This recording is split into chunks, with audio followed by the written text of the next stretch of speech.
A very good evening to all of you. सभी का warm welcome है Y D और इंग्लिश ट्यूटर पे। मेरा नाम है अमन बहल। आज सुबह का द हिंदू का सेकंड एडिटोरियल पढ़ेंगे, द स्प्रिंग ब्लूज इसका टाइटल है। ज़रूर से चैनल को सब्सक्राइब करें। एसएससी, बैंकिंग, यूपीएससी और डिफेंस एग्जाम्स के लिए इंग्लिश की फुल ऑन प्रिपरेशन आपकी यहाँ से हो जाती है इस एडिटोरियल क्लास से। रोज़ शाम को 5 बजे क्लास पब्लिश होती है। चलिए, ये आर्टिकल लिखा हुआ है कैसे 2 साल पहले जो लॉकडाउन्स लगे थे उनके इफ़ेक्ट्स आज भी हम फेस कर रहे हैं और गवर्नमेंट के पास कौन से कदम है उठाने के लिए इन इफेक्ट्स के निपटने के लिए। आज का क्विज मैं आपको दिखा देता हूँ। अगला आधा पौना घंटा इस क्लास में आप इन्वेस्ट करेंगे। ये सारे क्वेश्चंस हैं ग्रामर के, वोकैब के, कॉम्प्रिहेंशन के, सभी क्वेश्चंस को आपको सॉल्व करना है। जो सीख रहे हो वही सारा का सारा इस पर अप्लाई होगा। क्लास के लास्ट में इसका सोल्यूशन मैं आपको करवाने वाला हूँ। चलिए शुरू करते हैं। आइए कुछ नया सीखते हैं।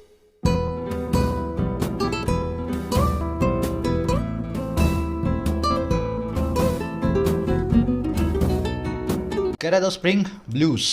देखिए, ब्लू मतलब नीला, स्प्रिंग मतलब स्प्रिंग, आप जानते हो ना, उछलने वाला स्प्रिंग। ऐसा नहीं है। स्प्रिंग का मतलब है यहाँ पे बसंत ऋतु, है ना, वसंत ऋतु। और ब्लूज का मतलब होता है डिप्रेशन। ब्लू एक कलर भी है, लेकिन ब्लू कलर के आगे जब आप एस लगा देते हैं तो इसका मीनिंग बदल जाता है। ब्लूज का मतलब होता है डिप्रेशन, मेलनकॉली या लो स्पिरिट्स। जब आपके अंदर उत्साह की कमी हो, डिप्रेशन हो, ब्लूज। कह रहे ऐसा ब्लूज, ऐसा डिप्रेशन आ गया है जो स्प्रिंग से जुड़ा हुआ है, वसंत ऋतु से जुड़ा हुआ है। आ रही है बात समझ में? लॉकडाउन्स 2 साल पहले वसंत ऋतु में ही मार्च में लगे थे, फिर से वसंत ऋतु आ गई है और फिर से डिप्रेशन अभी भी जारी है उन लॉकडाउन्स का। चलिए, अब क्या कहना चाह रहा है? कह रहा हूँ India's recovery 2 years into the pandemic. बात कर रहा है इंडिया की रिकवरी की जो 2 साल से हो रही है इस पैंडमिक के अंदर। पैंडमिक के अंदर घुसने के बाद 2 साल से जो रिकवरी इंडिया कर रहा है। बात समझ में आ गई ना ब्लूज़ की? ब्लू मतलब कलर होता है, नीला कलर, लेकिन ब्लूज़ ये एक अलग नाउन है। इसका मतलब होता है डिप्रेशन, मेलनकॉनी या लो स्पिरिट्स। अब मैं चाहता हूं कि यहीं सभी लोग पॉज लें। ये जो कॉन्सेप्ट मैंने आपको अभी भी करवाया कि एक नाउन के आगे जैसे ही एस को लगाया गया उस नाउन का मीनिंग बदल गया। मैं चाहता हूं ऐसे 10 से 12 नाउन्स जो आपको मैं करवा चुका हूं, फटाफट उनको याद करो। ये सारे वो नाउन्स हैं जिनके आगे एस लगाने पे उनका मीनिंग बदल जाता है। प्रीमाइस से प्रीमाइसिस बनाओगे तो प्रीमाइस मतलब आधार, प्रीमाइसिस का मतलब होता है बाउंड्री, है ना। आयरन मतलब लोहा, आयरन्स का मतलब होता है जंजीरें, चेन्स। वाटर मतलब पानी, वाटर्स का मतलब होता है इंटरनेशनल वाटर बाउंड्री, जल सीमा। स्पेक्टेकल मतलब नज़ारा, स्पेक्टेकल्स मतलब चश्मे। ब्लाइंड मतलब अंधा, ये एडजेक्टिव है। ब्लाइंड्स मतलब पर्दे। वुड मतलब लकड़ी, वुड्स मतलब डेंजर, है ना, फॉरेस्ट या डेंजर। मैनर मतलब तरीका और मैनर्स का मतलब होता है आपके एटिक्वेट्स, आपका तमीज़। प्लास्टिक मतलब मटेरियल और प्लास्टिक्स मतलब प्लास्टिक बनाने की आर्ट। तो ये सारे नाउन्स इस तरह के हैं या एडजेक्टिव्स में से कुछ जो अपना मीनिंग बदल लेते हैं जैसे ही उनके आगे एस लगाया जाए। बार बार रिवीजन करोगे, दिमाग में आपके बैठेंगे। चलिए आगे बढ़ते हैं। आ जाओ फटाफट से इसके टाइटल पैराग्राफ पे क्या कहना चाह रहा है उसी के साथ। If you are a competitive exam aspirant, पूरी शिद्दत से जेन्युइनली किसी एग्जाम के लिए प्रिपेयर कर रहे हो या करना चाहते हो कि 1 से 2 साल में अपनी ड्रीम जॉब को क्रैक करूं पूरे स्ट्रक्चर्ड वे में तैयारी करके, तो अभी जाएं इस वीडियो के कमेंट सेक्शन में। फर्स्ट कमेंट में मिलेगी आपको ये वाला लिंक जहाँ पे आपके एग्जाम को आपको चूज़ करना है। एसएससी, बैंकिंग, यूपीएससी, कैड, आईलेट्स, नीट, जिस भी एग्जाम को चूज़ करेंगे। लेट्स से मैं चूज़ करता हूँ यहाँ पे एसएससी को, और यहाँ पे आप देख पाएंगे अनअकैडमी का एसएससी के सभी एग्जाम्स का आइकॉनिक कोर्स। लाइव क्लासेस हैं, सारे टॉपिक्स कवर्ड हैं इसमें, सारे सब्जेक्ट्स कवर्ड हैं, प्रीलिम्स और मेंस के, और लाइव ही आपको डाउट सॉल्विंग भी मिलता है इस कोर्स के अंदर। स्ट्रक्चर्ड कंटेंट है, पीडीएफ नोट्स हैं, टेस्ट और क्विजेस भी इंक्लूडेड है। आप सेलेक्ट करेंगे आइकॉनिक को और आप यहाँ पे बाय कर सकते हैं इस कोर्स को 2 साल की वैलिडिटी के साथ, only for 390 rupees per month. ये जो प्राइसेस आप देख रहे हैं, these are not the final prices. अगर आप इस्तेमाल करते हैं कोड YT10, मैं आपके सामने YT10 को अप्लाई कर रहा हूँ, आपको इस कोड को यूज़ करने पे मिलता है 10% एडिशनल डिस्काउंट अनअकैडमी के किसी भी कोर्स पे। 390 पर मंथ का कोर्स अब आपका 351 रुपीज़ पर मंथ हो गया है 2 साल की वैलिडिटी के साथ। तो फ़ायदा ले सकते हैं आप कोर्सेज का। खूब मेहनत करें और अपने डिस्काउंट्स को जरूर लें YT10 कोड को यूज़ करके अनअकैडमी के किसी भी कोर्स पे। कह रहा है a fresh guard is needed to nurture India's fledgling economic recovery from the pandemic. कह रहा है एक फ्रेश गार्ड, एक नया गार्ड, गार्ड मतलब प्रोटेक्शन, एक नई प्रोटेक्शन जो है ना वो ज़रूरी है, इज़ नीडेड, ज़रूरी है। अच्छा, किस लिए भाई? नर्चर करने के लिए, पालन पोषण करने के लिए, नरिश करने के लिए, पोषण देने के लिए। और किसको भाई? इंडिया की फ्लैजलिंग इकोनॉमिक रिकवरी को, इंडिया की ऐसी आर्थिक रिकवरी को जो अभी फ्लैजलिंग है, जो अभी शुरुआती दौर में है, जो अभी ठीक तरीके से शुरू भी नहीं हुई है। और कहाँ से? इस पैंडमिक से, इस कोविड नाम की जो है महामारी से। तो एक नया गार्ड हमें चाहिए, एक नई प्रोटेक्शन हमें चाहिए, कुछ नए कदम हमें उठाने चाहिए, इज़ नीडेड पैसिव वॉइस में, ताकि इंडिया की अभी अभी जो शुरू हुई है इकोनॉमिक रिकवरी, जो फ्लैजलिंग है, जो अभी ठीक से शुरू भी नहीं हुई है, उसको हम नर्चर कर सकें, पोषण दे सकें इस पैंडेमिक से आने वाली रिकवरी को। सिंपल सा सेंटेंस है, फ्रेश गार्ड आपका सब्जेक्ट है, इज नीडेड इसकी वर्ब है पैसिव वॉइस में। सब्जेक्ट्स आपको ग्रीन कलर में, वर्ब पिंक कलर में मिलेंगी पूरे आर्टिकल की। सब्जेक्ट और वर्ब अगर सेंटेंस में नहीं ढूंढ पाए तो सेंटेंस आपको बिलोंग नहीं करता है, कभी भी उसकी अंडरस्टैंडिंग नहीं ले पाओगे, है ना। नर्चर का मतलब होता है पालन पोषण करना, नरिश करना, फीड करना, केयर फॉर करना, समझ गए ना, नरिश या केयर फॉर।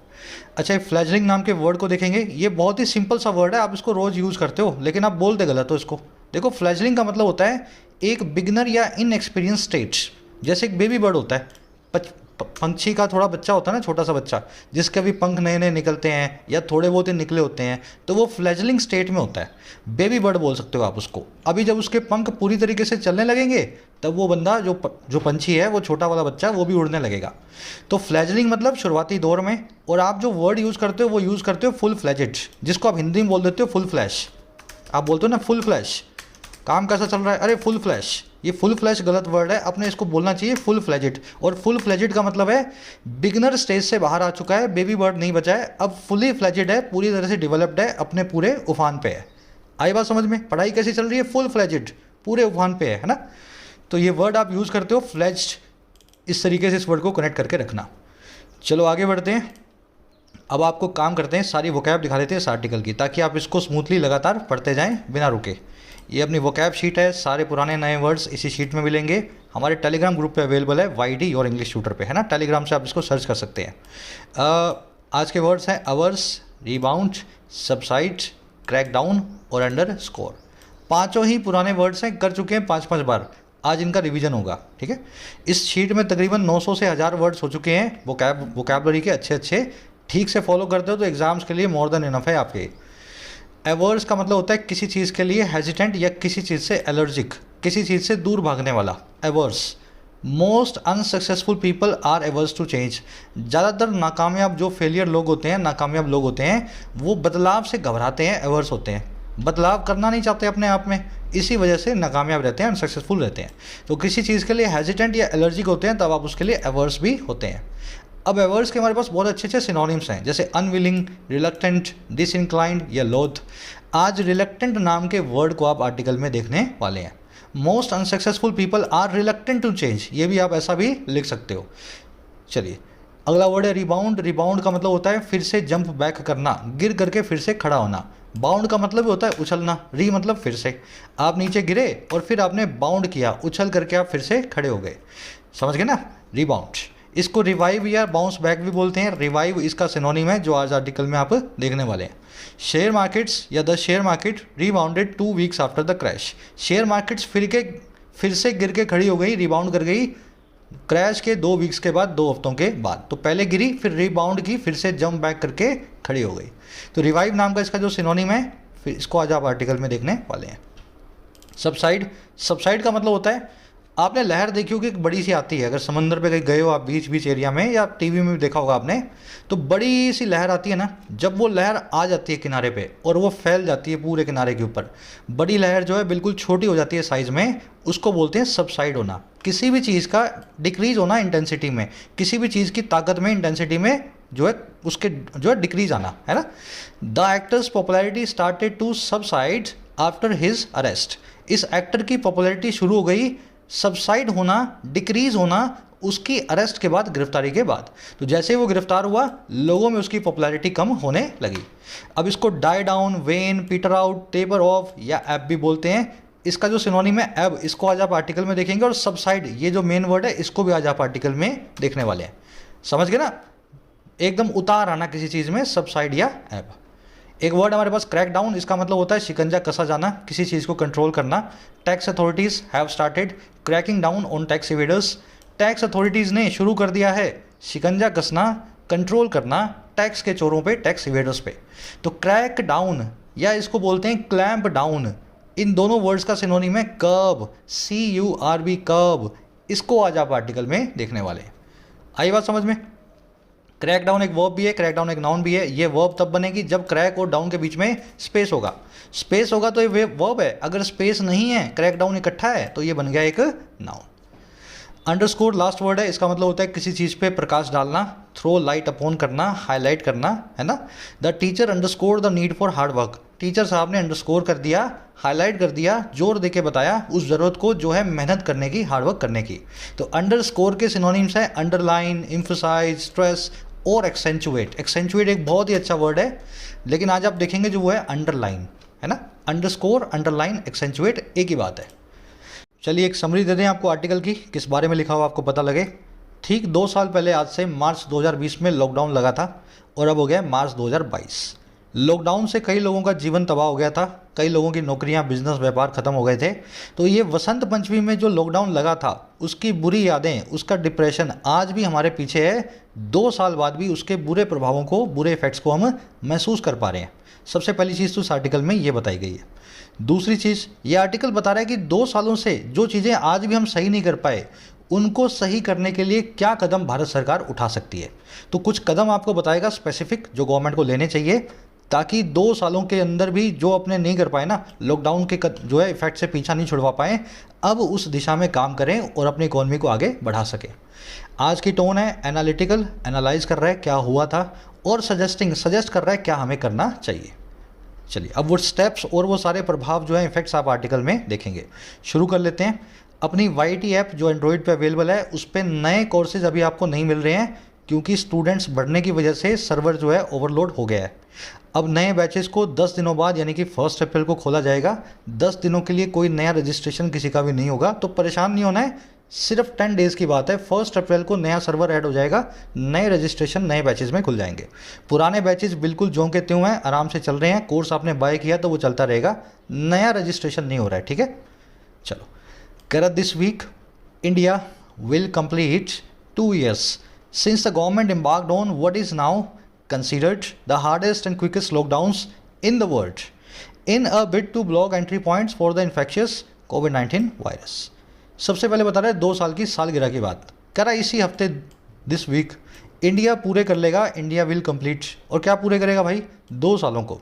अच्छा, कब से 2 साल? सिंस लगा के बता रहा है। कह रहा है इस पॉइंट ऑफ टाइम से, पॉइंट ऑफ टाइम है जब गवर्नमेंट ने एम्बार्क ऑन किया था, जब गवर्नमेंट ने स्टार्ट किया था। अच्छा, क्या स्टार्ट किया था भाई? क्या एम्बार्क ऑन किया था? ऐसी एक चीज़, ऐसी एक चीज़ जो अब कंसीडर्ड होती है, जो आज की डेट में मानी जाती है सबसे ज़्यादा कठिन, सबसे ज़्यादा हार्श और सबसे तेज़ी से लगने वाले लॉकडाउन्स। एक दिन में बहुत ही तेज़ी से लगने वाला लॉकडाउन भारत सरकार ने लगाया। और कहाँ पे? पूरी दुनिया में, इन द वर्ल्ड। अच्छा, क्यों लगाए गए थे? ये लगाए गए थे इस मकसद से, इन अ बिड टू, इस मकसद से जो है ब्लॉक करना, रोक देना एंट्री के पॉइंट्स को, घुसने की जगहों को, इस फैलने वाली इन्फेक्शियस कोविड-19 वायरस के लिए, इस बीमारी के लिए। आया समझ में सेंटेंस? कह रहे इसी हफ्ते भारत 2 साल पूरे कर लेगा, और 2 साल तब से पूरे होंगे जब से भारत सरकार ने शुरू कर दिया था एक ऐसी चीज़ को जो कंसीडर किया जाते हैं सबसे कड़े और सबसे तेज़ी से लगने वाले लॉकडाउन पूरी दुनिया में, और जो लगाए गए थे इस मकसद से, इन अ बिड टू, कि कोविड-19 वायरस, इसकी जो इन्फेक्शियस वायरस है, इसके एंट्री पॉइंट्स को इंडिया में रोका जाए। इंडिया की वर्ब है will complete, future indefinite tense में। गवर्नमेंट की वर्ब है पास्ट इंडेफिनिट टेंस में, एम्बार्क्ड ऑन। एम्बार्क ऑन या अपॉन का मतलब होता है किसी जर्नी को स्टार्ट करना, किसी सफ़र को स्टार्ट या प्रोसीड विद करना। तो लॉकडाउन्स का सफ़र हमने 2 साल पहले ही शुरू किया था। वट की वर्ब है इज, ये पूरा नाउन क्लोज बना रहा है, वट इज कंसीडर्ड, है ना। वट की वर्ब है इज कंसीडर्ड, पैसिव वॉइस में। कह रहा the efficacy of that lockdown, एक second, both in terms of curbing infection rates and mortality rates and the accompanying hardships imposed on the population at large can be debated at length। कह रहा जो इम्पैक्टफुलनेस है, जो efficacy है, जो असर है, इम्पैक्ट है, और किसका? उस लॉकडाउन का। और किस रूप में? दोनों ही रूप में, बोथ इन टर्म्स ऑफ, दोनों ही रूप में, बोथ इन टर्म्स ऑफ। पहला रूप क्या है? कर्ब करना, कंट्रोल करना, क्रैक डाउन करना इन्फेक्शन की रेट को और मोर्टेलिटी रेट को। इन्फेक्शन रेट मतलब कितने लोगों को इन्फेक्शन हो रहा है, मोर्टेलिटी रेट मतलब कितने लोगों की डेथ हो रही है। और दूसरा, उससे अकम्पनी करने वाला, उसके साथ में आने वाला जो हार्डशिप्स है, जो बुरा दौर है, जो सफरिंग है, जो परेशानी है, डिफ़िकल्टीज़ हैं, जो लगी गई थी, इम्पोज की गई थी पॉपुलेशन पे, और कब? एट लार्ज, मोटे तौर पे, है ना, पॉपुलेशन एट लार्ज। कह रहा है इन दोनों ही केसेस में जो उसकी एफिकेसी है ना, कि कितना आपने इन्फेक्शन को रोका, कितनी जानों को बचाया और कितने लोगों को परेशानी में डाला लॉकडाउन से। कह रहे ये दोनों ही चीज़ों में जो एफिकेसी है, जो असर है, इसको डिबेट किया जा सकता है बहुत ही डिटेल में एट लेंथ। आई बात समझ में? कुछ लोग बोलते हैं इन्फेक्शन बिल्कुल नहीं रुका, कुछ लोग बोलते हैं इन्फेक्शन बहुत रुक गया, कुछ लोग बोलते हैं कि लोगों को बिल्कुल परेशानी नहीं हुई, कुछ लोग बोलते हैं लोगों को बहुत परेशानी हुई। तो डिबेट है ना, जितनी मर्जी कर लो, एट लेंथ कर लो, पूरे दिन भी कर सकते हो। एफिकेसी की वर्ब है can be debated passive voice में। एफिकेसी मतलब असर, इम्पैक्टफुलनेस। हार्डशिप मतलब सफरिंग, डिफिकल्टीज, परेशानियाँ। एट लेंथ मतलब इन डिटेल। कर्व करना, क्रैक डाउन करना, क्लैम्प डाउन करना, कंट्रोल करना, रेन इन करना, किसी चीज़ पे नियंत्रण पाना। इम्पोज यहाँ पे एडजेक्टिव है, वो सफरिंग्स जो लगाई गई थी, इम्पोज की गई थी लोगों पे। एट लार्ज मतलब मोटे तौर पे, इन जनरल। चलो, कह there is however little argument over the massive economic cost for the country. कह रहा है ऊपर वाली बात में तो बहस कर लो आप, लेकिन नीचे वाली बात में नहीं कर पाओगे। कह रहा है हाउएवर, ना के बराबर ही कोई आर्गुमेंट है, कोई बहस है उस बड़ी सी इकोनॉमिक कॉस्ट पे, बड़ी सी आर्थिक कीमत पे, पूरे देश के लिए, फॉर द कंट्री। तो कंट्री को एज ए होल, इकोनॉमी को बड़ा नुकसान हुआ, और इस चीज़ पे आप किसी भी पार्टी, किसी भी पक्ष से बिलोंग करते हो, कोई आर्गुमेंट आप ज़्यादा कर पाओगे नहीं। आर्गुमेंट की वर्ब है इस, देयर से क्लोज शुरू हो रहा है, इसलिए सब्जेक्ट से पहले वर्ब को रखा गया है, क्योंकि देयर एक इंट्रोडक्टरी सब्जेक्ट होता है। लिटिल का मतलब है ना के बराबर, है ना। लिटिल जब अ या द के बिना आ जाए तो उसका मतलब होता है ना के बराबर। चलिए, कह रहा the reserve bank of India has underlined that some of the damage to India's GDP is permanent। अब बता रहा है सरकार का क्या कहना है। कह रहा है रिजर्व बैंक ऑफ इंडिया है ना, वो अंडरलाइन कर चुका है इस बात को, वो इस बात को जोर दे के कह चुका है, इम्फोसाइज कर चुका है, अंडरस्कोर कर चुका है कि थोड़ी बहुत ये जो डैमेज इंडिया को हुई है ये परमानेंट है। तो जितनी भी डैमेज हुई है उसमें छोटा सा हिस्सा ऐसा है जिसको आप कभी भी बदल नहीं पाओगे, या बहुत टाइम लगने वाला है बदलने में, जो है परमानेंस होने की वजह से। आरबीआई की वर्ब है has underlined, underscore, underline, highlight, stress, emphasise, किसी चीज़ पे प्रकाश डालना, to throw light upon something. Some की वर्ब है इस। चलिए आगे बढ़ते हैं। सम की वर्ब इसलिए इज है क्योंकि सम जो है एक अनकाउंटेबल नाउन के लिए आया है। डैमेज को काउंट नहीं किया जा सकता। काउंटेबल नाउन के लिए सम आया होता तो यहाँ पे प्लूरल वर्ब होती, अनकाउंटेबल नाउन के लिए सम आया है इसलिए यहाँ पे सिंगुलर वर्ब है। यहाँ पे लिखा होता है ना some of the boys, some of the girls, some of the students, तो यहाँ पे आर आ जाता बॉयज़ गर्ल्स स्टूडेंट्स के हिसाब से। चलो, कह this can be link to businesses shutting shop for goods, laborers migrating home with many choosing not to return, and consumers turning increasingly reluctant। अब बता रहा है कौन सी चीज़ें आरबीआई के हिसाब से परमानेंट हुई हैं, कौन से नुकसान। कह रहे ये सारे नुकसान जो है जोड़े जा सकते हैं।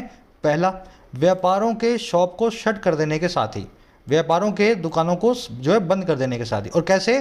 फॉर गुड का मतलब होता है फॉर एवर, हमेशा के लिए। तो जो दुकानें बंद हो गई, हमेशा के लिए बंद हो गई, परमानेंट वाली जो है डैमेज उन दुकानों को हो चुकी है। और दूसरी चीज़, कई लेबरर्स के माइग्रेट कर जाने की तरफ, घर की तरफ, है ना, माइग्रेट होम। और कैसे? उनमें से कईयों के चूज़ कर लेने को इस चीज़ को कि वो कभी वापस आएंगे ही नहीं। तो दूसरा वाला नुकसान ये हुआ परमानेंट वाला, कई चले गए और कई उनमें से वापस नहीं आएंगे। और तीसरा, कंज्यूमर्स का टर्न हो जाना, कंज्यूमर्स का परिवर्तित हो जाना, चेंज हो जाना। और कितना? बहुत ही ज़्यादा जो है इंक्रीजिंगली रिलक्टेंट। रिलक्टेंट का मतलब होता है एवर्स, किसी चीज़ से जो है परहेज करने वाला।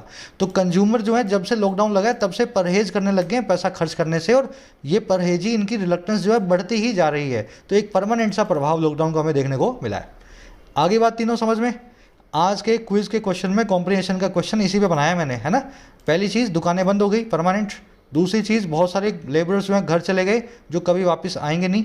और तीसरी चीज़, कंज्यूमर्स जो हैं पैसा खर्चना बंद कर गए और ये उनकी प्रवृत्ति जो है बढ़ती ही जा रही है, इंक्रीज होती ही जा रही है। दिस की वर्ब है can be link to passive voice में। Reluctant, hesitant, unwilling, disinclined, averse, है ना, किसी चीज़ के लिए तैयार ना होना, किसी चीज़ के लिए, समझ गए ना, अवॉइड करना किसी भी चीज़ को। अच्छा, लेबरर्स जब घर जाते हैं इसको इंग्लिश में बोला जाता है रिवर्स माइग्रेशन। पहले गांव से शहर में गए माइग्रेट करके, फिर वापस शहर से गांव आ रहे हो ना, तो इसको बोलते हैं रिवर्स माइग्रेशन, ठीक है। फॉर गुड का मतलब होता है फॉर एवर। फॉर एवर के लिए ये सारे फ्रेजेस होते हैं इंग्लिश में, हमेशा के लिए, है ना, फॉर एवर के लिए। Permanently, for ever, for keeps, for ever and ever. और लास्ट में एक इडियम है till the cows come home, है ना। जैसे आप किसी को बोलो कि मैं मेहनत करूँगा या मैं कुछ भी करूँगा और हमेशा करता रहूँगा, है ना। मैं तुम्हारा दोस्त रहूँगा, दोस्ती रखूँगा हमेशा के लिए। तो मैं बोलूँगा I will be your friend till the cows come home. इसका मतलब है फॉर एवर, है ना, हमेशा के लिए। चलिए ये ईडियम है, बड़ी इंटरेस्टिंग ईडियम है। चलिए आगे बढ़ते हैं। आज के क्विज में ये सारे कॉन्सेप्ट यूज़ करने वाले हैं, है ना। कह रहा the rebuilding effort remains a work in progress although record tax collection would suggest that all is well. कह रहा है जो रीबिल्ड करने का काम है, एफर्ट है, वो बने हुए एक वर्क इन प्रोग्रेस। सरकार अभी भी उन कामों को चला रही है आगे। हालांकि जो टैक्स के रिकॉर्ड कलेक्शंस हैं जो आज तक में सबसे ज़्यादा हाई हैं, वो सजेस्ट करेंगी कि सब चीज़ें ठीक है, ऑल इज़ वेल। तो एफर्ट्स तो चल रहे हैं, लेकिन टैक्स जो है उसको देख के लगता है कि सारा कुछ सब कुछ सही चल रहा है। एफर्ट की वर्ब है रिमेन्स, कलेक्शंस की वर्ब है वुड सजेस्ट, ऑल की वर्ब है इज। कह रहा है personal consumption and employment driving contract intensive sectors remain below pre pandemic levels even as other macro metrics have surpassed pre Covid performance. कह रहे personal consumption जो है, जो आप और मैं कंजम्पशन करते हैं बाज़ारों में, है ना, कुछ सामान खरीद लिया, कोई व्हीकल ले लिया, कोई कॉस्मेटिक प्रोडक्ट्स ले लिए, जो पर्सनल कंजम्पशन हम करते हैं, और एम्प्लॉयमेंट से ड्राइव होने वाला जो कॉन्टैक्ट इंटेंसिव सेक्टर्स हैं, ऐसे सेक्टर्स जिनमें एम्प्लॉयमेंट बहुत ज़्यादा होती है और जिनमें फिजिकल कॉन्टैक्ट बहुत ज़्यादा होता है, ऑनलाइन कम ऑफलाइन ज़्यादा, जैसे कि होटल सेक्टर, जैसे कि एजुकेशन सेक्टर। कह रहे ये सेक्टर्स और कंजम्पशन है ना, आज भी प्री पैंडमिक लेवल से नीचे हैं। आज भी 2020 में जो हुआ करते थे उससे पहले वाले लेवल से भी नीचे हैं, है ना। और वहीं दूसरी तरफ इवन एस दूसरे कई बड़े मैट्रिक्स जो हैं, कई बड़ी कसौटियां जो हैं, वो सरपास कर चुकी हैं, वो पीछे छोड़ चुकी हैं प्री कोविड परफॉर्मेंस को, कोविड से पहले की परफॉर्मेंस को। तो कई सेक्टर्स आज भी कोविड से पहले वाली स्थिति में ही हैं, उससे भी ख़राब है, और कई सेक्टर्स लॉकडाउन लगने के बाद अपनी जो है पूरा रिकवरी कर चुके हैं। पर्सनल कंजम्पशन सेक्टर्स की वर्ब है रिमेन, मैट्रिक्स मतलब कसौटी, क्राइटेरिया, इसकी वर्ब है हैव सरपास्ड। सरपास का मतलब होता है आगे निकल जाना, गेट अहेड करना, किसी को पीछे छोड़ देना। मैक्रो मतलब बड़ा यानी कि मोटा। इवन एज आप जानते हैं कंजंक्शन होती है, इसका मतलब होता है वहीं दूसरी तरफ, है ना। इवन एज मतलब वहीं दूसरी तरफ। कह रहा है just as the virus appear to be ebbing triggering hopes of a revival in consumer confidence the Russia Ukraine conflict has thrown up fresh challenges including high commodity and crude oil prices. कह रहा है बिल्कुल जैसे ही, just as, या बिल्कुल जब ही, just as, जब virus appear होता था एब करता हुआ। अब देखो एब करना, नीचे आना, कम, ये अभी ऐप के मीनिंग आपको वैसे ही बता देता हूँ, लिखे नहीं है मैंने। पीटर आउट करना, है ना, टेपर ऑफ करना, सबसाइड होना। कह रहा जैसे ही हमें लगा कि वायरस अपीयर हो रहा है, सबसाइड होता हुआ, नीचे उतरता हुआ, कमज़ोर आता हुआ, और कैसे ट्रिगर करता हुआ, कोज करता हुआ आशाओं को, उम्मीदों को, होप्स को, जो है रिवाइवल की, बाउंस बैक की, कंज्यूमर के कॉन्फिडेंस में, उपभोक्ताओं के विश्वास में, यकीन में। कह रहे जैसे ही हमें लगा कि सब कुछ ठीक होने वाला है, तभी हुआ क्या, रशिया यूक्रेन कॉन्फ्लिक्ट है ना, उसने थ्रो अप कर दिया, उसने रातों रात बिल्ड कर दिया। थ्रो अप करना मतलब अचानक से किसी चीज़ को ले आना, अचानक से ले आया बिल्ड करके नए चैलेंजेस को, नई चुनौतियों को, जिसमें शामिल है बड़ी मात्रा में हाई कमोडिटी और क्रूड ऑयल के प्राइसेस। कमोडिटी मतलब चीज़ें, खाने की चीज़ें, पहनने की चीज़ें, गोल्ड, बुलियन, है ना, और क्रूड ऑयल मतलब आप जानते हो कच्चा तेल। तो अभी लग रहा था कि सब कुछ सही हो रहा है, लेकिन तभी रशिया यूक्रेन शुरू हो गया, जो सही हो रहा था उसमें फिर से जो है गुंजाइश की अब ज़रूरत पड़ेगी। स्ट्रक्चर देखेंगे सेंटेंस की, वायरस की वर्ब अपीयर्ड, ट्रिगरिंग यहाँ पे प्रेजेंट पार्टिसिपल साइमल्टेनियस एक्शन।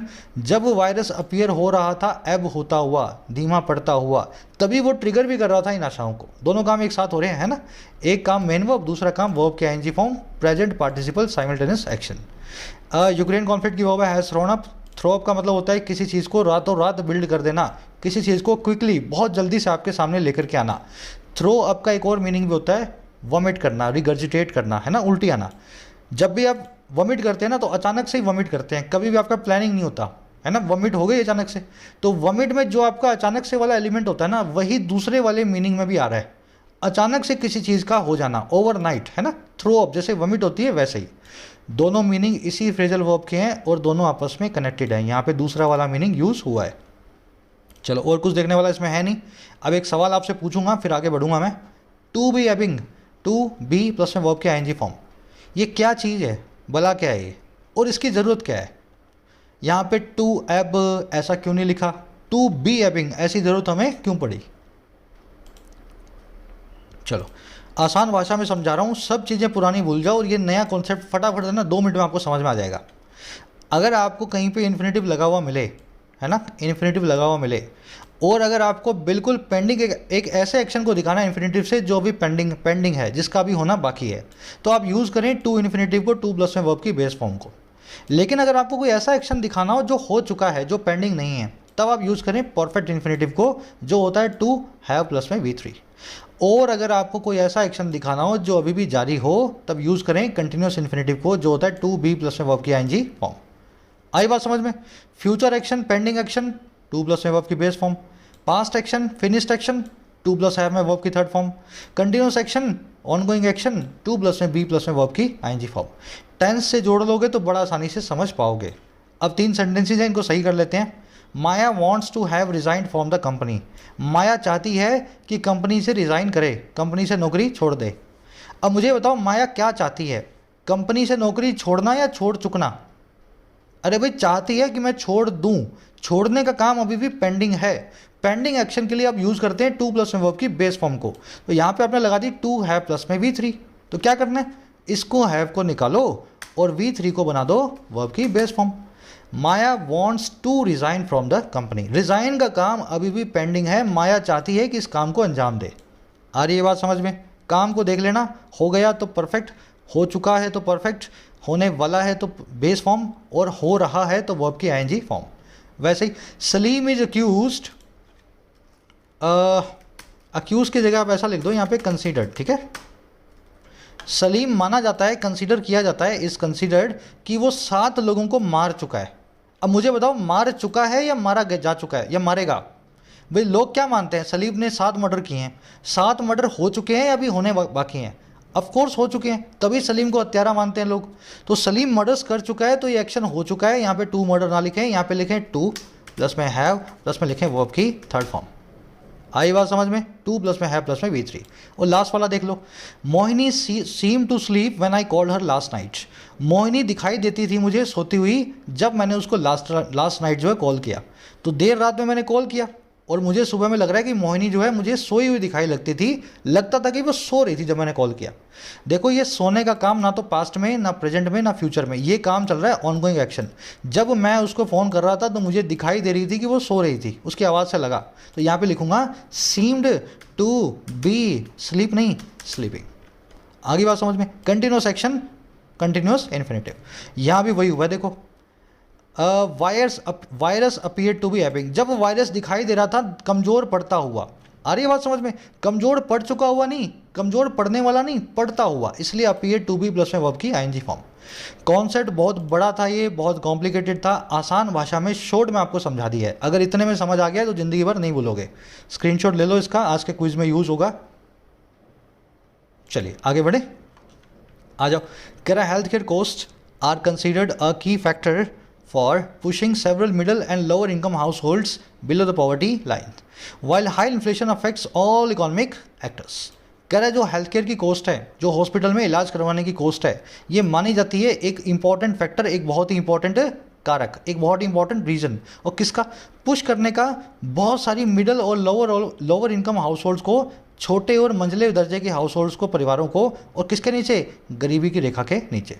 तो अगर हेल्थ केयर कॉस्ट बढ़ेगी तो लोग गरीब होंगे, ये एक वेल नोन फैक्ट है।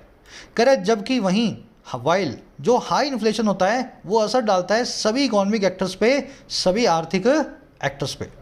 तो हेल्थ केयर से तो आप गरीब होते हो, और इन्फ्लेशन जो है आपको हर तरीके से गरीब बनाता है, हर तरीके से आपके इकोनॉमिक एक्टर्स जो है ना उनको अफेक्ट करता है। आई बात समझ में? कोस्ट की वर्ब है आर कंसीडर्ड, हाई इन्फ्लेशन की वर्ब है अफेक्ट्स। तो हेल्थ केयर कोस्ट से भी ज़्यादा जो है ज़रूरी चीज़ है वो है इन्फ्लेशन को कंट्रोल करना। अब इन्फ्लेशन की बात करेगा आगे। और कह रहा है the Russia Ukraine situation has not only catapulted gas, oil and coal prices higher, but also fertiliser, wheat, corn and seed oil. कह रहा है जो पूरी सिचुएशन है रशिया यूक्रेन की, इसने ना केवल कैटापुल्ट किया। कैटापुल्ट का मतलब होता है, देखिए कैटापुल्ट होती है गुलेल, अगर इसको नाउन फॉर्म में यूज़ किया तो मतलब है गुलेल, हर्ल, है ना। और अगर इसको वर्ब फॉर्म में यूज़ किया तो इसका मतलब है किसी चीज़ को गुलेल से फेंक देना ऊपर हवा में। तो यूक्रेन सिचुएशन ने उछाल दे दिया है, गुलेल का उछाल दे दिया है, गैस के, ऑयल के और कोल के प्राइसेस को और ऊपर दे दिया है ना, कैटापुल्ट कर दिया है। कह रहा ना केवल इसने इनके प्राइसेस को, बल्कि फर्टिलाइजर्स के, वीट के, कॉर्न के और सीड ऑयल के भी है ना, सारे जो समझ गए ना, उर्वरक है, अनाज है, कौन भुट्टा है, सीड ऑयल जो है, तिलों के तेल हैं, तो ये सब के जो तेल वेल है ना, इन सब चीज़ों के दामों को इसने ऊपर ले आया है। सिचुएशन की वर्ब है हैज़ कैटापुल्टेड। कैटापुल्ट आप समझ गए हैं, गुलेल से बना है, गुलेल जैसे किसी चीज़ को ऊपर उठाए, कैटापुल्ट का काम वर्ब का यही होता है, किसी चीज़ को ऊंचा ले जाना। अब देखो इस सेंटेंस में एक एरर है, यहाँ पे अपने फ्लो नहीं बिगाड़ेंगे, उस एरर को आप खुद से पकड़ो, आगे आओ, आगे वापस अपने पीछे आएंगे और उस एरर को मैं आपको एक्सप्लेन करूंगा। पहले खुद से पकड़ो एरर आपको कहाँ मिल रही है। बढ़े आगे। There are section of farmers growing crops such as wheat may gain, but inflation in essential items such as food and transport will impact the poor the most. कह रहा है एक फार्मर्स का जो सेक्शन है, किसानों का एक तबका जो है, जो ग्रो कर रहा है ऐसी फसलों को जैसे कि अनाज, जैसे कि वीट है ना, जैसे कि गेहूं। कह रहा है ये तबका जो है थोड़ा सा गेन करेगा, इसको थोड़ा फ़ायदा मिलेगा।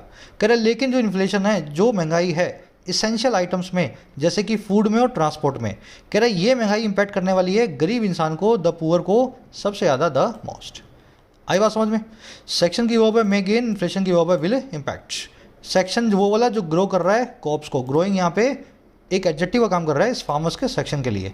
द पुअर यहाँ पे कॉमन प्लूरल नाउन है, द प्लस में पुअर मतलब सभी पुअर पीपल, सभी गरीब लोगों की बात यहाँ पे की जा रही है। कह रहा for now India's oil marketing companies who the government has argued determine the retail prices of fuel have shown extreme benevolence in holding rates at November 2021 levels, and this may persist till Parliament's current session ends. कह रहा है अभी के लिए for now India की जो oil marketing company है, IOC है ना, कोल इंडिया है, जो भी ऑयल या कोल को जो मार्केट करती हैं, कह रहा है ये सारी की सारी कंपनियां जो हैं जिनको सरकार, हु द गवर्नमेंट, जिनको सरकार आर्ग्यू करती है कि वो कंट्रोल करती हैं, डिटरमिन करती हैं, ये वो कंपनियां हैं जो सरकार का दावा है कि कंट्रोल करती हैं, डिटरमिन करती हैं, निर्धारित करती हैं रिटेल प्राइस को फ्यूल के। कह रहा है इन सभी ने दिखाया है बहुत ही ज़्यादा दरिया दिली को, बेनेवोलेंस को। दरिया दिली मतलब बेनेवोलेंस, और किस में, पकड़े रखने में, होल्ड करने में, बनाए रखने में रेट्स को नवंबर 2021 के लेवल्स पे। अभी भी दिसंबर, जनवरी, फरवरी का कोई भी लेवल जो है उसमें इंक्रीज़ नहीं आया है, तीन महीनों के बाद भी। और कह रहा है ये चीज़ है ना परसिस्ट कर सकती है, ये चीज़ हो सकता है कंटिन्यू करे। परसिस्ट करना मतलब बने रहना, कंटिन्यू करना, जब तक पार्लियामेंट का करंट सेशन एंड होगा, जब तक ये पूरा होता है। आई बात समझ में। तो सरकार इसमें थोड़ा सा इसने ना आयरॉनिकल बातें की है, इसने थोड़ा सा कटाक्ष मारा है सरकार पे। कह रहा है ये ऑयल मार्केटिंग कंपनियां, इन्होंने बड़ी दरिया दिली दिखाई है, इन्होंने अभी तक प्राइसेस को बढ़ाया नहीं है, और सरकार कहती है कि ये खुद ही बढ़ाती हैं, इनकी दरिया दिली ये खुद ही दिखा रहे हैं, मतलब सरकार कह रही है कि हमारा कोई भी हाथ नहीं है। कह रहा है फिर भी मुझे तो ये लगता है कि सरकार का ही हाथ है, करंट पार्लियामेंट्री सेशन जब खत्म होगा उसके बाद ही सरकार इनसे जो है ना प्राइस इनको बढ़ाने का जो है ऑर्डर्स देगी। समझ गए ना। इंडियन को ऑयल मार्केटिंग कंपनीज की वर्ब है हैव शोन, हु की वर्ब है हैज़ आर्ग्यूड, हु आया है कंपनीज के लिए, टेक्निकली यहाँ पे विच आना चाहिए, कंपनीज के लिए हम विच को यूज़ करते हैं ना कि हु को। गवर्नमेंट की वर्ब है हैज़ आर्ग्यूड। अच्छा, दिस की वर्ब है मे परसिस्ट, पार्लियामेंट सेशन की वर्ब है एंड्स।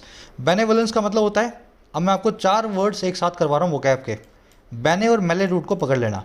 बेने मतलब अच्छा, मले मतलब खराब, वोलेंस मतलब विश, ठीक है ना, विश, इच्छा। अगर आप बेनेवोलेंस दिखा रहे हो तो आप उसको गुडविल दिखा रहे हो, सामने वाले को भलाई दिखा रहे हो, उसके लिए काइंडनेस दिखा रहे हो। और अगर आप मेलेवंस दिखा रहे हो तो उसको इलविल दिखा रहे हो, उसके लिए ईर्षा या समझ गए ना एनिमोसिटी, दुश्मनी दिखा रहे हो। वलेंस मतलब आपकी इच्छा, आपकी विशेष, बेने मतलब अच्छा, मेले मतलब खराब। तो अच्छी इच्छा गुडविल, जो खराब इच्छा मतलब इलविल। 2 वर्ड्स हो गए। अब देखो बेने और मेले को फैक्शन के आगे भी लगा सकते हो। फैक्शन का मतलब होता है एक्शन, ठीक है। बेनेफैक्शन का मतलब होता है अच्छे काम, भलाई के काम। मैलेफैक्शन का मतलब होता है बुरे काम, यानी कि क्राइम्स। आई बात समझ में। मेले बेने, बेले मतलब अच्छा, मेले मतलब खराब। बेनेफैक्शन मतलब अच्छे काम, भलाई के काम। मैलेफैक्शन मतलब गुनाह, यानी कि क्रिमिनल ऑफेंसेस। चारों वर्ड्स को दिमाग में बिठा लेना बेने और मेले से। बढ़ेंगे आगे। कह रहा है this is however not fiscally sustainable, just as the finance ministry has argued that high global community prices are not. कह रहा है ये जो है ना हालांकि फिस्कली सस्टेनेबल नहीं है, आर्थिक तौर पे इकोनॉमिकली ये जो है ना लॉन्ग टर्म में अच्छा नहीं है। सस्टेनेबल मतलब good for long term, viable. कह रहे बिल्कुल वैसे ही जैसा कि फाइनेंस मिनिस्ट्री ने आर्ग्यू किया है, कहा है कि जो ज़्यादा बढ़े हुए कमोडिटी की प्राइसेस हैं, ऑयल के, गैस के, अनाज के, जैसे कि वो भी सस्टेनेबल नहीं है, वो भी ज़्यादा लंबे वक्त तक नहीं रहेंगे, आने वाले हैं नीचे, है ना, मिनिस्ट्री के हिसाब से। दिस की वर्ब इज़ मिनिस्ट्री की हुआ है हैज़ आर्ग्यूड, कमोडिटी प्राइसेस की हुआ है आर। अच्छा, सस्टेनेबल आपको बता दिया, good for long term, viable जो चलता रहे आगे, फिजिकली मतलब फाइनेंशियली, इकोनॉमिकली। चलिए, कह रहा है prolong conflict in Europe could tip the global economy into recession even as monetary policy missteps and social risk associated with high inflation could dampen growth, Moody's investor services warned last week.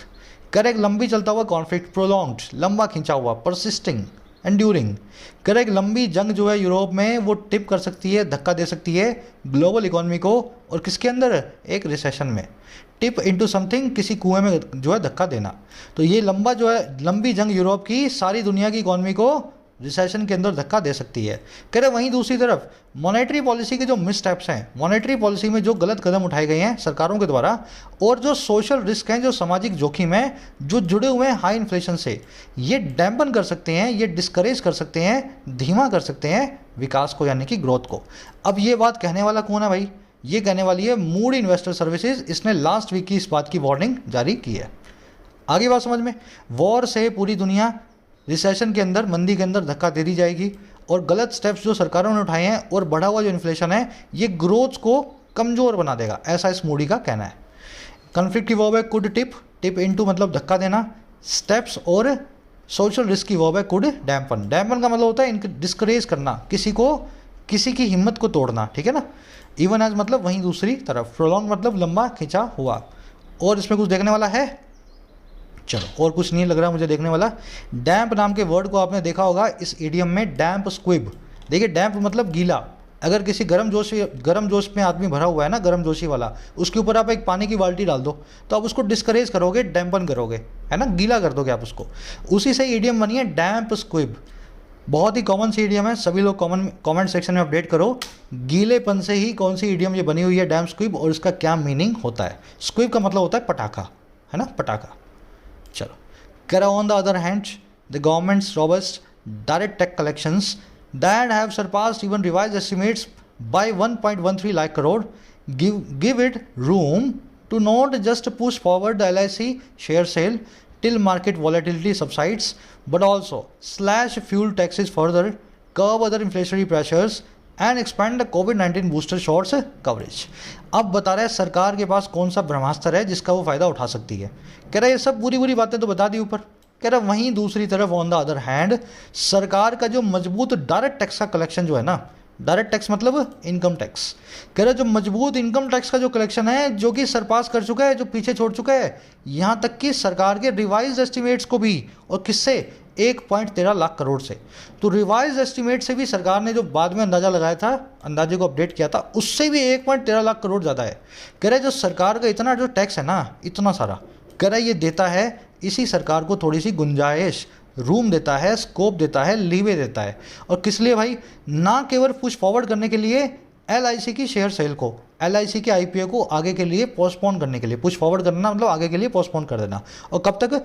जब तक market में उतार चढ़ाव जो है, volatility subside होती है, धीमी पड़ती है। तो कह रहा ना केवल इस चीज़ के लिए सरकार को गुंजाइश देता है, बल्कि इन चीज़ों के लिए भी देता है। कौन कौन सी? ये वाली, फ्यूल टैक्स के प्राइसेस को स्लैश करना और आगे कर्व करना, कंट्रोल करना इन्फ्लेशन के प्रेशर्स को, चीज़ों के दामों में महंगाई को, और एक्सपेंड करना, बढ़ाना COVID-19 की बूस्टर शॉट की कवरेज को। जो ये सारे काम अभी हो रहे हैं, इसमें फिर से कटाक्ष मारा इसने। कह रहा सरकार के पास इतना पैसा है कि सरकार ने LIC का IPO भी आगे खींच दिया, क्योंकि पैसे की कमी नहीं है, खूब पैसा सरकार के पास आ रहा है। तो कह रहा अगर इतना ही पैसा आपके पास है ना, तो ये LIC के चक्कर में क्यों पड़े हो आप? ये काम भी तो कर सकते हो, थोड़ा सा पेट्रोल कम कर दो, थोड़ा सा और महंगाई को कम ले आओ, थोड़ा सा बूस्टर शॉर्ट्स में कवरेज डालो, है ना, सबको फ्री में दे दो। LIC के पीछे पड़े हो मार्केट्स के लोगों के बारे में भी तो सोचो। ये कहना चाह रहा है इस सेंटेंस के जरिए। टैक्स कलेक्शंस की वर्ब है गिव, दैट की वर्ब है हैव सरपास्ड। रूम का मतलब होता है गुंजाइश, फ्रीडम, लीवे, स्कोप, है ना, एल्बो रूम, हेडवे। किसी भी काम के लिए जो आपको फ्रीडम होती है ना, उसको बोलते हैं room. Not only but also, यहाँ पे बिल्कुल ठीक तरीके से यूज़ हुआ है, ऊपर गलत हुआ था वो भी आपको बता देता हूँ। सबसाइड होना, एब आना, डिक्रीज होना इंटेंसिटी में, डाई डाउन होना, टेपर ऑफ होना, वेन होना, किसी भी चीज़ का धीमा पड़ना। वोलेटिलिटी का मतलब होता है उतार चढ़ाव। चलो एक सेंटेंस कर लेते हैं, फिर वो ऊपर वाली एरर को देख लेंगे। Care unless people get more certainty about the pandemics end game and have some money in their hands, it would be difficult to spur consumption enough to reach the necessary next stage of the recovery, a revival in private investments. कह रहा है अगर ऐसा ना हो, कैसा भाई, unless, अगर लोगों को और ज़्यादा सर्टेनिटी ना मिले, निश्चितता ना मिले। अच्छा किस बारे में भाई, about the pandemics end game, pandemic के एंड गेम क्या हैं, कैसे पैंडमिक कब जाके ख़त्म होगी। कह रहा है जब तक ये ना हो और जब तक लोगों के पास कुछ पैसे ना हो उनके हाथों में, कह रहा है जब तक दोनों चीज़ें नहीं होंगी ना, बड़ा ही मुश्किल होगा स्पर करना, इंसाइट करना, मोटिवेट करना प्राइवेट कंजम्पशन को, और कितना, इतना इनफ कि वो रीच कर पाए नेसेसरी स्टेज तक, नेक्स्ट स्टेज तक जो है रिकवरी की। और वो कौन सी स्टेज है भाई, ये लगाया इसने एम डैश लगा के बताया, एक रिवाइवल, एक जंप बैक, एक फिर से जान प्राइवेट इन्वेस्टमेंट्स के अंदर, आपकी और मेरी इन्वेस्टमेंट्स के अंदर। तो जब तक दोनों काम नहीं होंगे ना, लोगों को पता नहीं लगेगा पैंडेमिक कब खत्म हो रही है, और जब तक उनके पास पैसा नहीं होगा जेबों में, तब तक आप कंजम्पशन को स्पर नहीं कर पाओगे, इकोनॉमी को नेक्स्ट स्टेज में लाना बड़ा ही मुश्किल होगा। पीपल की वर्ब है गेट, पीपल की वर्ब है हैव। अनलेस के बाद में कभी भी नेगेटिव सेंटेंस नहीं आता है ना, अनलेस के बाद वाला क्लोज हमेशा पॉजिटिव होता है। इट की वर्ब है वुड बी। स्पर का मतलब होता है सपोर्ट करना, बूस्ट करना, इंस्टिगेट करना, है ना, किसी भी चीज़ को मोटिवेट करना। रिवाइवल, रिबाउंड, जानते हो ना, सब एक दूसरे के सिनोनिम है, बाउंस बैक, रिवाइवल, रिबाउंड। चलिए सिंपल आर्टिकल है आज का। ये नॉट ओनली बट ऑल्सो वाला जो कॉन्सेप्ट रह गया था वो मैं आपको फटाफट से करवा देता हूँ। बहुत ही आसान कॉन्सेप्ट है। नॉट ओनली के बाद में अगर नाउन आए तो बट ऑल्सो के बाद में भी नाउन आएगा। नॉट ओनली के बाद में अगर वर्ब आए तो बट ऑल्सो के बाद में भी वर्ब आएगी। नाउन से पहले एडजेक्टिव एडवर्ब हो सकता है, इनको काउंट नहीं करना है, ठीक है। वर्ब से पहले एडवर्ब हो सकती है, इसको काउंट नहीं करना है। अगर नॉट ओनली के बाद में एडजेक्टिव एडवर्ब और फिर नाउन आए ना, तो फिर आपको बट ऑल्सो के बाद में भी नाउन रखना है। एडजेक्टिव एडवर्ब ऑप्शनल है, हो सकता आए, हो सकता है ना आए। अब इसको अपने सेंटेंसेस के जरिए समझेंगे कैसे लगाया जाएगा। Vishal knows not only French but also can understand Russian. Vishal ना केवल फ्रेंच जानता है बल्कि समझ सकता है रशियन लैंग्वेज को भी, ठीक है। नॉट ओनली के बाद क्या आ रहा है, एक नाउन आ रहा है फ्रेंच, फ्रेंच मतलब एक लैंग्वेज। बट ऑल्सो के बाद में क्या आ रहा है, बट ऑल्सो के बाद में सर एक वर्ब आ रही है, कैन अंडरस्टैंड। तो अगर यहाँ पे वर्ब आ रही है ना, तो नॉट ओनली के बाद में भी वर्ब आनी चाहिए। तो कैसे बनाया जाए इसको, बड़ा आसान है। आप यहाँ पे नोज को उठाओ, नोज ना कि वर्ब को उठाओ, और नॉट ओनली के बाद में उसको रख दो, ठीक है। तो Vishal knows not only knows French, not only knows French but also can understand Russian. Not only plus में वर्ब, बट ऑल्सो प्लस में वर्ब, ठीक है ना। तो इस तरीके से आपको करना है, जो कॉमन है उसको बाहर निकाल लो, बाकी नॉट ओनली और बट ऑल्सो के बाद में रख दो। अब अगला वाला देखो, Vishal not only knows French but also Russian. Vishal ना केवल फ्रेंच जानता है बल्कि रशियन भी जानता है। बट ऑल्सो के बाद में क्या आ रहा है, नाउन आ रहा है। नॉट ओनली के बाद में क्या आ रही है, वर्ब आ रही है। बड़ा आसान है। नॉट ओनली के बाद में जो वर्ब आ रही है उसको उठा के नॉट ओनली से पहले ले आओ। इस वर्ब के बाद में जो नाउन है वो आराम से न्यूट्रलाइज कर देगा, सेंटेंस को सही बना देगा। आई बात समझ में। तो Vishal knows not only French but also Russian. तीसरा देख लो, Vishal not only knows French but also his mother is of French origin. Vishal ना केवल फ्रेंच जानता है बल्कि उसकी माँ जो है वो फ्रेंच ओरिजिन की है, फ्रांस की नागरिक है, फ्रांस की उसकी रूट्स है ना। बट ऑल्सो के बाद में नाउन भी आ रहा है, वर्ब भी आ रही है, एक पूरा क्लोज आ रहा है, सब्जेक्ट वर्ब का पेयर आ रहा है। नॉट ओनली भी सब्जेक्ट वर्ब के पेयर के बाद पहले आएगा। आप इस नॉट ओनली को विशाल से भी पहले रखेंगे, ठीक है। ऐसे क्यों रखा ऐसा, क्योंकि बट ऑल्सो के बाद में पूरा क्लोज आ रहा है, नाउन सब्जेक्ट फिर उसकी वर्ब, सब्जेक्ट वर्ब का जब पेयर आ जाए ना तो पूरा क्लोज आ जाता है। तो क्लोज के चक्कर में अब आपको नॉट ओनली के बाद में भी क्लोज रखना पड़ेगा, विशाल नोज फ्रेंच। दोनों क्लोज मिल जाएंगे और सेंटेंस आपका रेडी हो जाएगा। इसमें ध्यान एक ही चीज़ का रखना है, अगर नॉट ओनली सेंटेंस के शुरू में आ जाए तो सेंटेंस में इन्वर्जन होता है।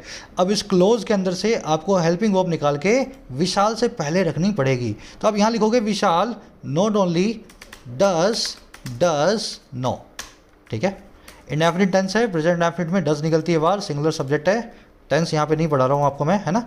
Not only does Vishal know French but also his mother is of French origin. Advance concept है, बिल्कुल सिंपल फॉर्मूला से आपको मैंने बता दिया, बाकी ग्रामर सीरीज में अच्छे से कवर्ड है। आ जाओ अपने आज के क्विज पे। सिंपल सा आर्टिकल, सिंपल सा क्विज, 5 क्वेश्चन आपके सामने। फर्स्ट क्वेश्चन में आपसे पूछा है, इनमें से कौन सी वो चीज़ नहीं ऐसी नहीं है जो इंडिया को परमानेंटली डैमेज करके बैठी है आरबीआई के हिसाब से। तो आरबीआई ने कुछ चीज़ें बताई थी ये परमानेंट डैमेज वाली, इन चारों में से वो कौन सी चीज़ ऐसी नहीं है, मतलब वो कौन सी चीज़ है जो आरबीआई ने नहीं बताई थी। बहुत सिंपल सा है, अगर आर्टिकल ठीक से पढ़ा है तो आप बता दोगे। फर्स्ट कमेंट में इसी वीडियो के नीचे इसके आंसर को डाल रहा हूँ, वहाँ से चेक कर लो, अपने आंसर से मेरा मैच कर लेना।